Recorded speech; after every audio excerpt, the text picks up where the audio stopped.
So there I was. I was sitting on Zoom, very awkwardly smiling at the camera while my potential client said the 5 words every coach dreads. I'll think about it. And then she ghosted.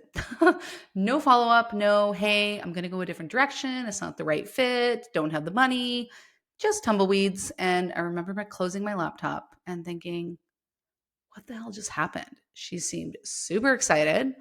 I know I can help her. So why didn't she say yes? Now, this was back in 2015. And back then, I did not know how to sell.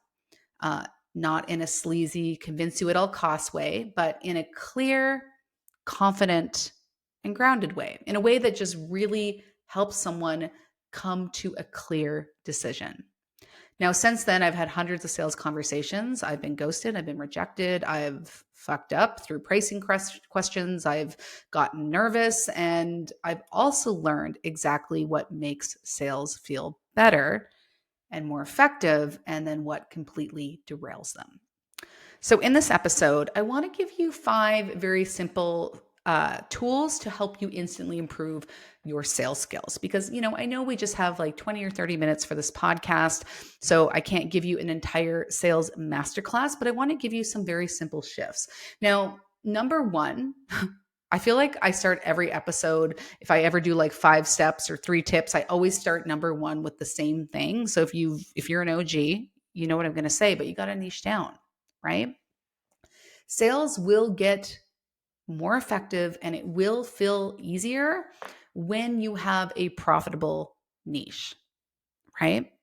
So when we're trying to sell to everyone or multiple problems, like our messaging is unclear and that lack of consistency doesn't build trust and it confuses your audience.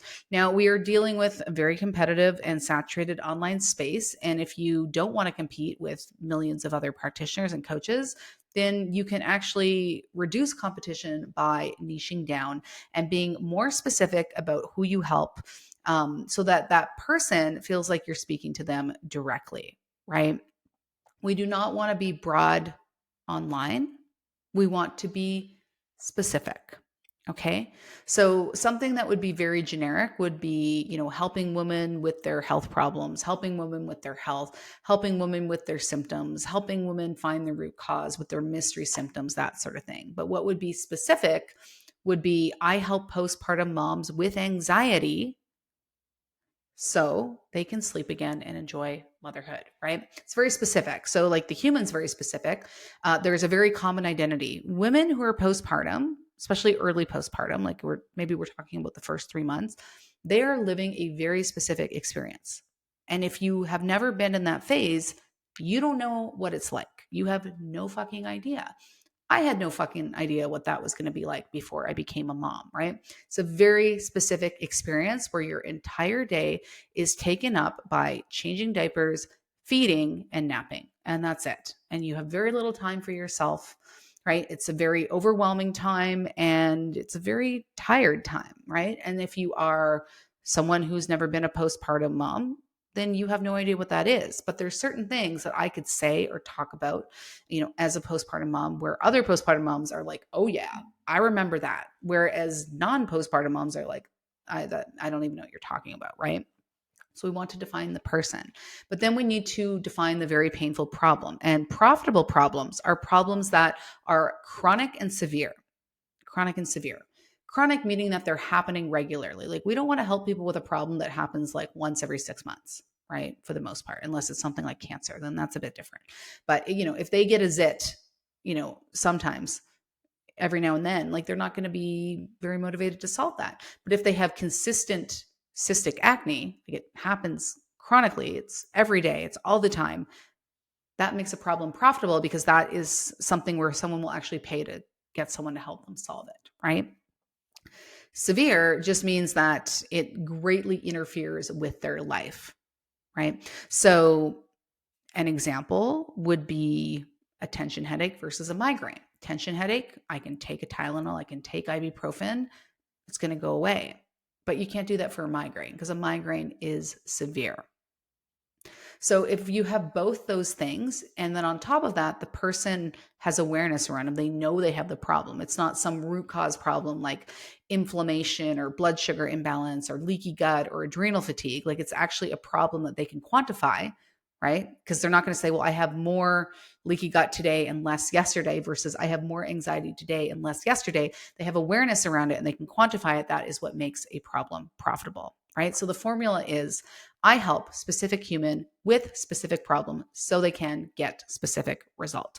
And you want it to be very clear because with a niche statement, and I think where a lot of people get tripped up with niche statements is, and where it ends up wrecking their selling is because they try to say everything in the niche statement. They want to talk about how they help people, the method, and they want to, well, I want to attract this person, not this person. And really, your niche statement is just your billboard, right? The only intention of your niche statement is to help someone make a 3-second decision. Should I stick around? Should I not? Is this for me? Is it not? If I saw your niche statement saying, I help postpartum moms with anxiety, I'd say that's not for me. And that's exactly what you want because, well, I guess I technically am postpartum, like 15 months postpartum, but I don't have anxiety, never did. And I honestly wouldn't really consider myself postpartum anymore. Okay. Now, how does this make your sales better? Well, it's because sales is about attraction, and you're not even going to get the opportunity to sell to people if you can't actually attract people into your world. So the more specific you can be with the niche and then the content you create around that niche, the easier it will be to sell, because selling gets easier when marketing is more effective and clear. I've been doing a little bit of a few sales calls over the past couple months, and I've closed every single one of them, I think. Maybe there was one I didn't close, but I've basically closed 100%. And that's not because I'm some crazy master salesperson with all these crazy tricks and strategies and whatever. It's because my marketing is really good. And so by the time people get on these calls with me, they're basically sold. I don't really need to convince them. I don't even need to run a traditional sales call anymore. I basically just have a conversation with people and kind of hang out with people, and they're already ready. They already know about HCA. They've already dug into the details. They understand what the program is. They like me. They trust me. And mostly they're just saying, hey, I'm going to pay in full. Okay. So effective marketing and messaging actually makes sales easier because yeah, you want people to come onto the call essentially already being sold. If people, you will get the obviously the odd people who maybe are a little bit more cold, but if you can get warm, hot people onto a sales call, you will make sales way easier. Okay. Number 2, and this comes down to messaging. Obviously, the niche forms the foundation for your messaging. The next thing is aligned messaging because consistency converts. Okay. So once you have the niche, a big mistake that I see people making is they have the niche, but then their content really isn't relevant to the niche. Like they've said, oh, I help postpartum women lose weight. Great. But then the messaging and the content is like, oh, you might have a UTI or this hormone, that hormone, inflammation, gut health. And like, yeah, all those things are probably really important to lose weight as a postpartum woman, but your person doesn't know that. And they don't want to learn what you learned in school. They want to feel inspired. They want to feel motivated. They want to be encouraged and they want to connect with humans, right? So that misalignment actually breaks trust with people. Okay. So there are 3 different types of messaging that are really key when it comes to sales. And I know you're probably like, I thought you were going to give me sales tips. Well, you're never going to make sales or even get the opportunity to make sales if you have bad marketing and if you have bad messaging. So audience messaging or target audience messaging, this is around who you help and what the problem is. This is essentially the niche, but going beyond that and actually figuring out who these people are. I know my audience intimately. They're health coaches. They're typically moms. They usually have other jobs, right? They are in the health and wellness field. They're passionate about helping people. I know a lot about my audience and what they're doing in their day to day. And so that's how, when you come into my world, you probably feel like I'm speaking to you. You probably feel like, oh my God, she gets me. And it's because it's intentional, it's strategic. I've spent a lot of my years talking to health coaches and practitioners and professionals. And so I understand their pain points and their desires. I understand who they are as a person. Okay. Next is brand messaging. And this is really just your personality, tone, and values, right? I probably come across the same way every time you listen to me on a podcast or consume my Instagram content. There is consistency with that, right? It's not like you go into my Instagram and I'm like, hey, let's meditate, like cool, calm, chill, surfer bro. And then you come onto my podcast and I'm like, fuck this, fuck that in your face. Because that wouldn't be consistent. That'd be very confusing. You're like, wow, when I go to your Instagram, you're kind of like chill vibes, like surfer bro. And then I go out onto your podcast and you're kind of like yelling in my face, you're swearing, you're being very blunt. Like if I asked everyone listening to this podcast to describe me in 3 to 5 words, those words would actually be very consistent. And I know this because I've actually done this exercise. I've done this on Zooms with like hundreds of people on. And I said, can you pop one word into the chat that you think about, that you would write when you think about me or whatever. And I see a lot of the same words. I see coach, mentor, fuck, blunt, no BS, right? I see a lot of these things. And that's what brand messaging is. It's creating consistency around the feel and the personality of your business, because your business, like you, also has a personality. Offer messaging is the outcome of your program and how you get them there, right? It's having a program that looks different in the market and that is communicated properly, that focuses on how it's going to help them and why they need it now. Okay. Now, I know this is, again, not sales tips, but again, when you have good marketing and good messaging, sales becomes easy. Because what I want for you on your sales calls is the same thing that I get on sales calls, which are people who come on, which are essentially like 80% sold. Right? They just need to ask me a few questions. They just need to make sure it's the right fit for their business. They just need, to feel confident and safe that it's going to be the right investment for them. But I don't actually have to do much selling on the sales call because my marketing and my messaging has already done, the majority of the selling for me. So when you dial in those 3 types of messaging, target audience messaging, brand messaging, and offer messaging, that is what will make your sales easy. And I've actually done an entire podcast episode on this, so I'm going to link to that in the show notes. All right. Number 3, have more conversations. Okay. Posting and hoping someone is going to reach out is not a good sales strategy, especially when you're new. Now, once you get further into your business and you really master your messaging and you master your funnel strategies, then you can sell a lot more, quote unquote, passively. I actually don't love that word. Sales is never really passive, not in this world. But what I mean by that is, for me, I'll do a live launch and then people will buy through an order form. I'm not usually hopping on a sales call with people. Or I have evergreen webinars that directly sell my program that kind of run on automation in the background, right? But that is not where you are going to start. And if somebody makes you think that you are in your first year or 2 of your business and you're going to set up something like that and it's going to work, I would run and I would not invest in that coach or program, because you need to have a ton of sales conversations to understand how to talk to people, how to message to people, and ultimately how to sell to them. The reason why my messaging is so good is because I am talking with coaches all day long, and I have actually done hundreds and hundreds of sales calls. Okay. So I understand how to utilize sales messaging in my marketing and in my funnels and in my launch strategies. Okay. But in the beginning, the way that you are going to sell is through conversations. So have more of them. And you're like, well, who do I talk to? Well, if you're posting on social media, you are likely have people following you and you have people engaging with your content. Start DMing people. Now, I'm not telling you to cold DM people, although it is a strategy that works. It does work. Are you going to get it rejected a lot? Yes, but you have people who are following you. You have people who probably like your content, maybe comment on it, and reach out to those people. Right? If you came into HCA, you would get access to our DM conversation strategies that teach you how to actually talk to people. Now, I have done an episode on DM scripts, so I will link to that episode in the show notes as well. But have conversations with people, right? Anytime someone follows me, we reach out and we welcome them. Does everyone respond back to me? No. Probably like 20 to 30% of people respond. But I have had conversations with people where we reach out to people, we welcome them, and that turns into a conversation that becomes a sale. It happens all the time, right?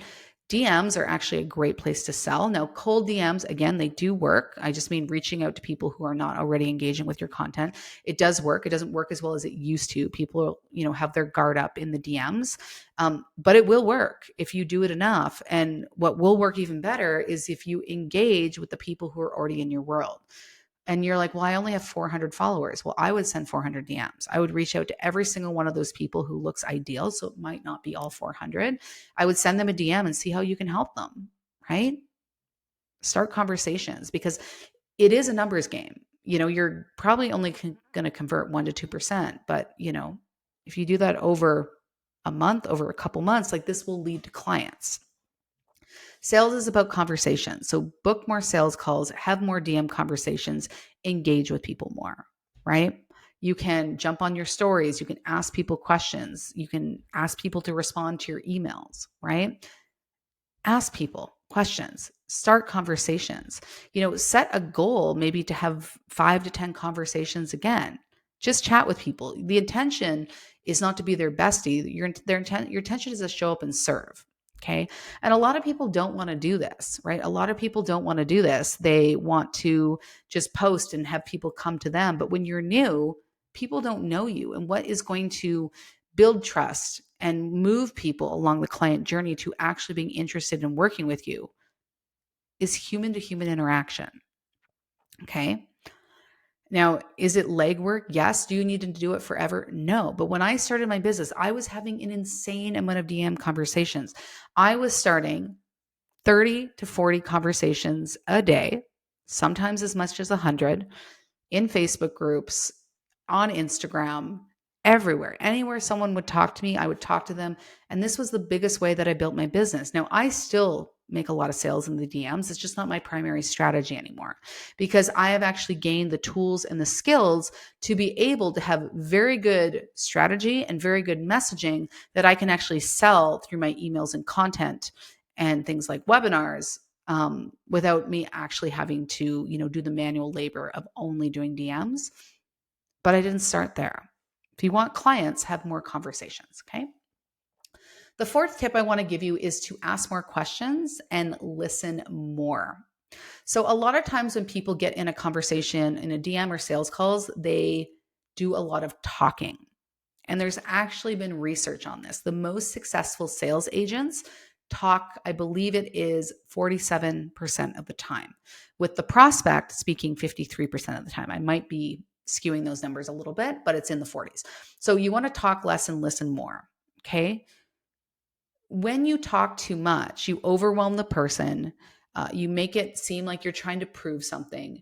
You miss their pain point. You miss their objection, and you really lose the opportunity to connect with them, right? We want them to open up, because what we want to do is we want to uncover their pain points, their desires, their readiness, their hesitations, so that we can use the coaching process to help them work through that, okay? Listening actually builds trust. Think about it. Let's say you just met someone at a party and all they do is just talk at you and they talk about themselves, and like it repulses you, right? I can think about this time on the chairlift. I got on the chairlift. This is when I was single, and the guy was pretty good looking. And I was like, oh yeah, this guy's hot. I'm like, I'm going to flirt with this guy. It's going to be great. And the guy just started like verbal diarrhea on me. He was just talking at me about this and that. And like the whole chairlift, it's maybe like a 15-minute chairlift, I was just like, yeah, and I didn't even get a word in. He didn't ask me a single thing about myself. And I was like, oh my God, will this chairlift ride ever end? Felt like the longest chair ride ever. I was just like, oh my God.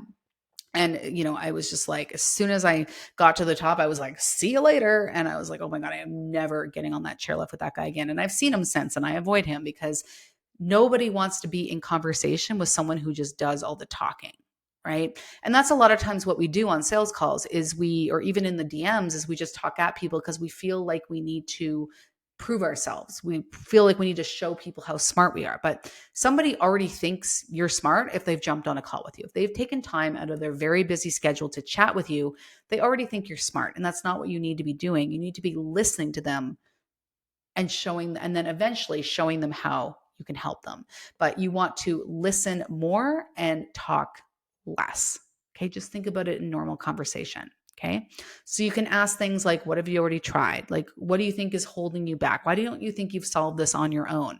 What do you think your life would look like if this wasn't an issue anymore? Right? Like, why do you want to solve this problem? Like, why do you think I'm the person to help you? Right? That in itself is a very effective way to increase your sales conversion. Okay. Now, final one is a little bit more of a mindset one, and it is to detach from the outcome because desperation doesn't sell. Nobody wants to work with a coach who feels like they need them. Like if you got onto a sales call with you and you could just feel me, like I was just like, oh, please work with me. And you could feel that energy, it doesn't really make you want to work with me. So the mindset that we always want to go into any sales conversation with, whether it's direct message or a call, is I want to serve you, but I don't need you. Right? Because there is something, and I'm not a super woo-woo energetic person, but I have noticed that when I detach from the outcome, my sales always improve because I think people sense the energy of when you're pressuring, it makes them pull away. And like I said before, sales isn't about convincing or proving. It's just about helping people clarify that they are a fit or not. It's about helping people come to a conversation. So when we just listen and we show up to serve them, call it serve first, sell second, that is a way better mindset. It's also less stressful for you, right? And truthfully, every person you talk to is not going to be the right fit and they're not going to be ready. And I don't believe in sales tactics that involve pressure. Like, yes, I have urgency. Yes, I have deadlines. You need to have that because that is human psychology. But, if somebody tells me, I just feel really financially stretched right now. I really want to do this, but now's the right time. I'm not going to push it. I'm going to say, yeah, I totally get it. Like the world is crazy right now. The cost of living is insane. Strawberries cost $20. Why don't I follow up with you in a couple months and just see where you're at? Right. So I think when we can detach, it helps us gain confidence because we're just like, you know what? I would love to serve you if it's the right fit, but it's okay if you don't sign up. I don't need this sale. I would like this sale, but I don't need it. And I understand that's a really hard mindset to kind of cultivate because a lot of times we do sort of need the sale. We need the money. And this is a big reason why I think it's really beneficial to have a part-time job or like some sort of part-time side hustle when you start your business. I don't usually recommend that people go all in full-time on their business unless they have some sort of business loan or savings because you really shouldn't expect to crush it or make a lot of money in your first year. Most businesses do not make good money in their first year. And sometimes even in their second or third year, that is all within the realm of normal because there's a lot of learning to do. And there's a lot of trust to be built, right? And so sometimes what takes the pressure off is just having something else to pay your bills. Like, as I've talked about a lot on this podcast, I worked for functional diagnostic nutrition for the first 3 years of my business. I worked as a course mentor, a clinical advisor, eventually managed and developed their AFDMP membership, their postgraduate mentorship or membership, sorry. I did that. I worked for Melissa Ramos as one of her coaches. I had all these side hustles. I cleaned garages.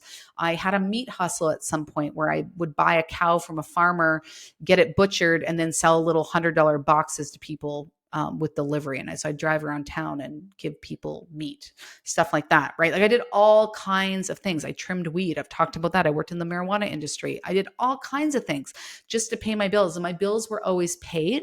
I was never rich, but it really helped me kind of cultivate more of that detachment mindset because even though I wanted to make more money, I always knew that my bills were paid and I was going to be fine. So I was able to go into these sales calls with that detachment, like I'm here to serve you and let's determine if it's the right fit for both of us, but I don't need you and that's okay. Okay.